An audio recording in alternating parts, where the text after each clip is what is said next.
রাজ্য সরকার কি বলেছিল? আমি বেঁচে থাকতে এসআইআর হতে দেব না, হতে এসআইআর শুরু হয়েছে না হয়নি? রাজ্য সরকার আজকে বলো সে বেঁচে আছে না মরে গেছে? আজকে এসআইআর হলো কেন? এই কৈফিয়ত দেওয়া দরকার আছে না? না, অথচ আমার ভারতবর্ষে অনেক রাজ্যে তারা তাদের বিধানসভাতে বিল পাস করে এসআইআর কে তাদের রাজ্যে রুখে দিয়েছে। আজকে মুসলমান আমরা রাজ্য সরকারকে 215টার উপরে এমএলএ দিলাম, তারাও তো বিধানসভায় বিল পাস করতে পারত যে আমার বাংলায় এসআইআর আমরা চাই না, এই বিল করা দরকার ছিল না? কিন্তু বাইরে বলছে এসআইআর হতে দেবো না, যদি হয় লড়াই করব, একটা নাম বাদ গেলে ছাড়বো না। উপরন্তু 221 কোটি টাকা এসআইআর যাতে হয় রাজ্য সরকার খরচ করছে। তাই আমি যে কথাগুলো বলছি রেকর্ড হচ্ছে না হয়নি? অতএব হুচুকে বাংলার মতো লাপালে হবে না।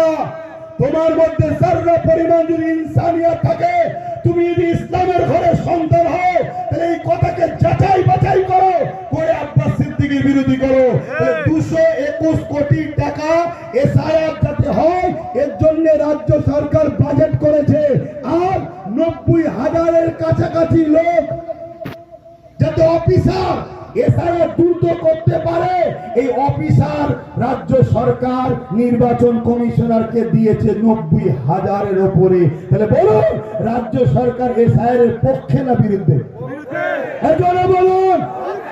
কিন্তু এরপরে আপনাদেরকে বলে যাবো, আপনারা ঘাবড়ে গিয়ে ভুল পদক্ষেপ নেবেন না, কাগজপত্র জড়ো করুন।